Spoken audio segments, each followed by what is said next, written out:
இது உங்களுக்கான பாரம்பரிய உணவுகள். இப்பொழுது மதுராந்தகம் அருகில் Anicham best coffee ABC, Chennai Trichy தேசிய நெடுஞ்சாலை, மேட்டுப்பாளையம், மதுராந்தகம். அசல் சுவை அதே சுவை. இப்பொழுது அனிச்சம் பெஸ்ட் காஃபியில். வணக்கம். அரசியல் 2000க்கு முன்னாடி எப்படி இருந்தது, அரசியல் 2000க்கு அப்புறம் எப்படி இருக்குங்கிறத பேச போறாங்க. இப்ப அரசியல் 2000க்கு முன் எப்படி இருந்தது? 2000க்கு முன் பாத்தீங்கன்னா இப்போ இருக்கிற எல்லா பெரிய பெரிய கட்சிகளும் 2000க்கு முன்னாடி தானே ஆரம்பிச்ச கட்சிகள். அப்போதான் அதுக்கு ஒரு அடித்தளம் போட்டு ஆரம்பிச்சுதான் இன்னைக்கு எல்லாம் பெரிய பெரிய பெரிய கட்சிகளா வளர்ந்து இருக்கிறது. நீங்க தேசிய அளவுல பாஜக எடுத்துக்கிட்டாலும் சரி, பாஜக காங்கிரஸ் விடுதலைக்கு முன்னாடில இருந்தே இருக்கு.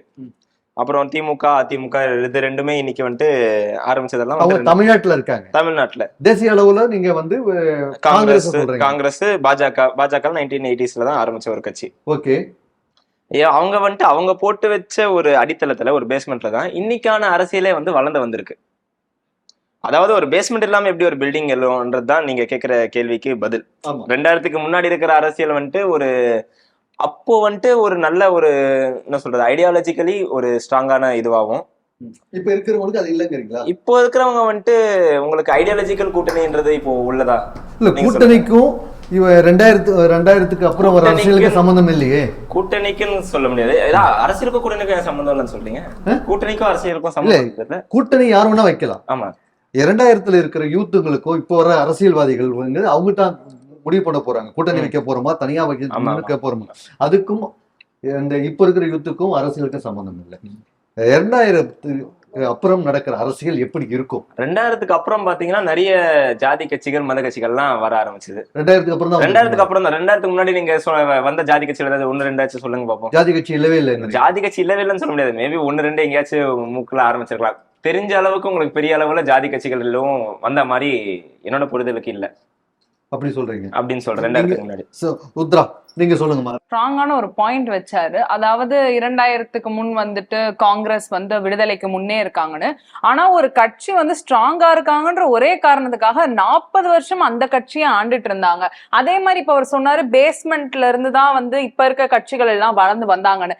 ஆனா அவங்க வளர்றதுக்கு காரணமா இருந்ததே 2000க்கு பின் அந்த எல்பிஜி லிபரலைசேஷன் அது எல்லாமே தான்.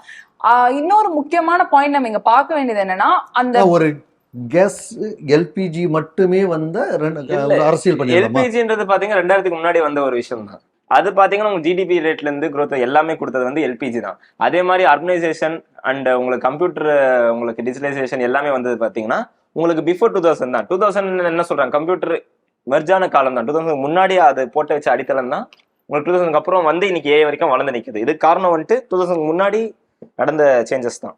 இப்ப அவர் சொல்றாரு இல்லைங்க, அந்த எல்பிஜி திட்டம், லிபரலைசேஷன், பர்சனலைசேஷன் அண்ட் குளோபலைசேஷன், இது நடக்கும் போது 2000க்கு முன் ஒரு பெர் கேபிட்டா இன்கம்னு ஒரு நாடை பொறுத்தளவு இருக்கும். அது வெறும் 3.5%.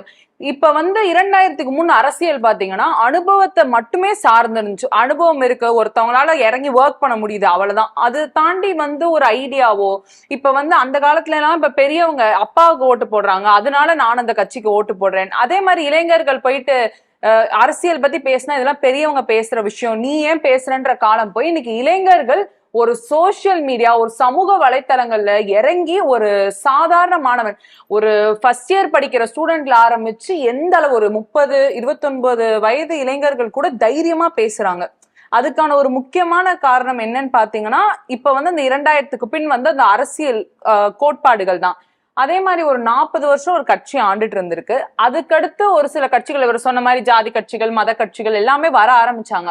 ஆனா அப்படி தனித்தனியா ஒரு வளர்ச்சியை கொடுத்த கட்சிகள், அந்த வளர்ச்சின்றதை 2000க்கு பின் தான் ஆரம்பிச்சு. இல்லம்மா, இப்ப நீங்க ஒரு முதல்ல சொன்னீங்க 2000க்கு அப்புறம் தான் சோசியல் மீடியாவில் நல்லா நாங்களாம் பாப்புலர் இருக்கணும். இதை வச்சு நம்ம அரசியல் ஜெயிச்சிடலாமா? ஒரு கட்சியோட கோட்பாடை வச்சுதான் அந்த கட்சி ஜெயிக்குதா இல்லையாங்கிறத மக்கள் கட்சியோட கோட்பாடுக்கும் நீங்க சொன்ன இப்ப டிஜிட்டல் மீடியாவுக்கு என்ன சம்பந்தம்? இப்ப நான் சொல்றேன் இல்லவா, இந்த கட்சியோட கோட்பாடுகளை வச்சுதான் ஒரு கட்சி ஜெயிக்குதுங்கிறதையே. ஆனா அப்படிப்பட்ட கட்சியோட கோட்பாடுகள் என்னங்கிறதே இங்க பாதி பேருக்கு தெரியல. இப்ப 2000க்கு முன் பாத்தீங்கன்னா நம்மகிட்ட அதிகபட்சம் இருந்தது என்ன, டிவி, நியூஸ் பேப்பர். அப்போ இருந்த கட்சிகளுக்கும் நல்ல ஒரு என்ன சொல்றது, மீடியா சரி, ரேடியோ சரி. ரேடியோ அப்போ எல்லாரும் கேட்கற ஒரு விஷயமா இருந்துச்சு. நியூஸ் பேப்பர் இப்போ வரைக்கும் வயதானவர்கள் அந்த காலத்துல பழகினவங்க இப்போ வரைக்கும் நியூஸ் பேப்பர் டெய்லி படிக்க தான் செய்யறாங்க. நியூஸ் பேப்பர்ல நீங்க மிஸ் ஆன விஷயங்கள் இருக்கலாம் சிலது. நீங்க வந்துட்டு நடைமுறை, அதாவது என்ன சொல்றது, இப்போ ஒரு பப்ளிக் பிளேஸுக்கு வந்துட்டு ஒரு 4 பேருக்கிட்ட நீங்க பேசி தெரிஞ்சுக்கிட்டீங்கன்னா அதோட புரிதல் வேற. அதுவே உட்கார்ந்து சோசியல் மீடியால பார்த்து டிஜிட்டலைசேஷன் ஆயிடுச்சு, எனக்கு சோசியல் மீடியால எல்லாம் தெரியுது, நானும் அரசியல் பேசுவேன் அப்படின்னு ஒரு அரசியல் புரிதல் இல்லாம அரசியல் பேசுறதுக்கு பயன் என்ன? இல்ல, பிரிண்டிங் மீடியா ஒரு பத்திரிகை எல்லாருக்கும் வாங்க முடியாது. உதாரணத்துக்கு உங்க அப்பா வாங்கியிருக்காங்கன்னா உங்க அப்பா மட்டும் தான் படிக்க முடியும். அந்த விஷயத்த மற்றவங்கிட்ட போய் சேர்க்கணும்னு அவரா போய் சொன்னாதான் கன்வே ஆகும். ஆனா இன்னைக்கு ஒரு விஷயம், டிஜிட்டல் மீடியாவில் ஒரு வீட்ல 10 போன் வச்சிருக்கேன், எல்லா இடத்துலயும் போய் சேர்ந்துச்சுன்றீங்களா? டிஜிட்டல் சேர்ந்ததை பத்தி தான் அவங்க பேச வராங்க. எல்லா இடத்துலயும் சேரலையே ஒண்ணு. டிஜிட்டல்ன்றது எல்லா இடத்துலயும். 2006 வந்து ஃப்ரீ டிவி திட்டம்ன்ற ஒண்ணு வந்து திமுக கொண்டு வந்தாங்க. எல்லாருக்குமே மோஸ்ட்லி வந்து இந்த கலைஞர் டிவின்ற ஒண்ணு போய் சேர்ந்துச்சு. அதுக்கடுத்து அம்மா திட்டத்து மூலியமா லேப்டாப் வந்து 2011 கொண்டு வந்தாங்க. அப்ப வந்து இதெல்லாம் முக்கியம்னு நினைச்சு இந்த மாதிரி ஒரு டிஜிட்டலைசேஷன் ஆகணும், அதுல இருந்து மக்கள் பெனிஃபிட் ஆகணும்ன்ற ஒரே காரணத்தினாலதான் இந்த மாதிரி மீடியம்ஸ் கொண்டு வந்தாங்க. பல இடத்துல வந்துட்டு டிஜிட்டல் இல்லாத இடத்துல இப்படி போய் நான் சொன்ன மாதிரி சமூகத்துல போய் அவங்க பேசுற விஷயங்கள் தானே அவங்கள போய் சேருது.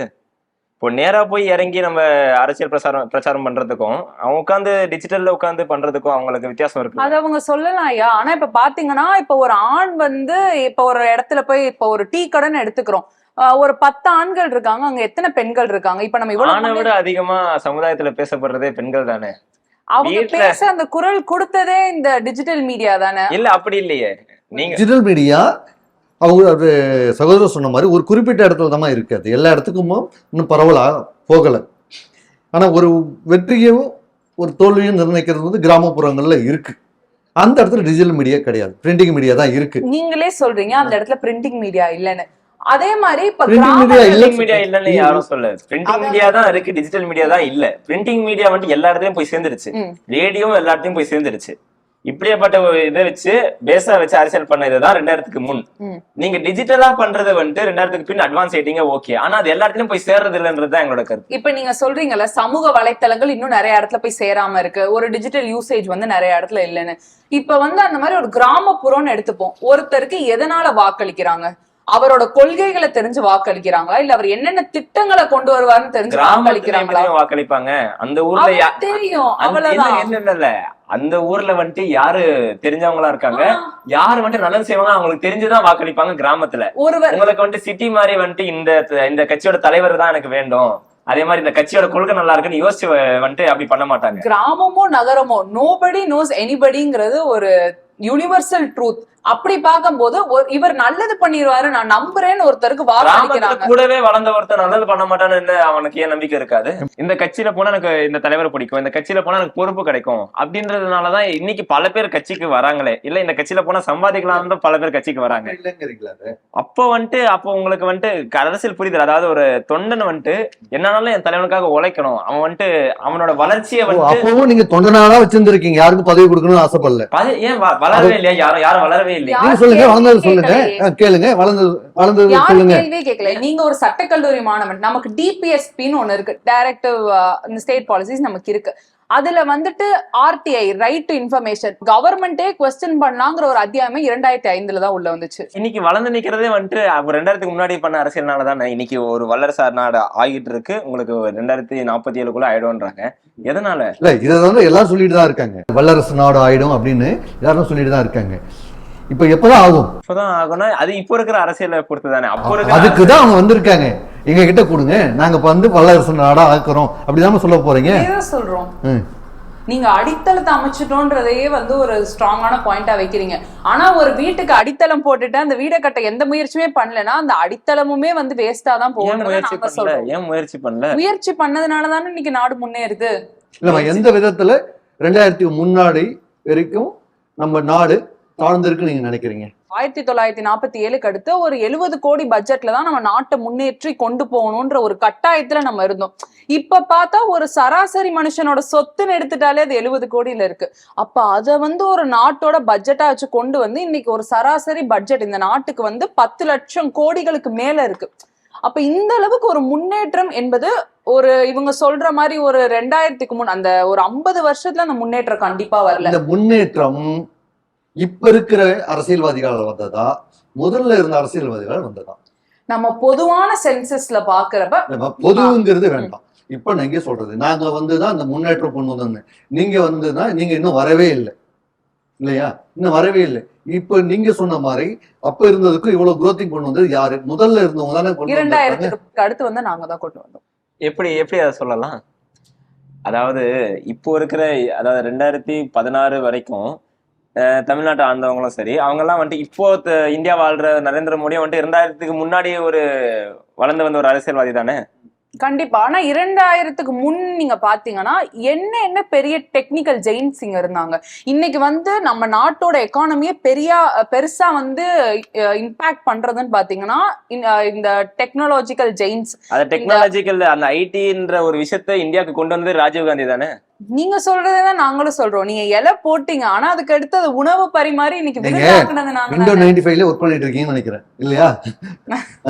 அந்த அவங்க என்ன சொல்றாங்கன்னா, நாங்க வேற லெவல்ல வந்துட்டோம், நீங்க ஸ்மார்ட் போன் லெவல்ல போயிட்டோம், நீங்க பெட்டர் போனை பத்தி பேசிட்டு இருக்கீங்க, இதெல்லாம் கண்டுபிடிச்சது நாங்கதான் அப்படின்னு சொல்றாங்க அவங்க.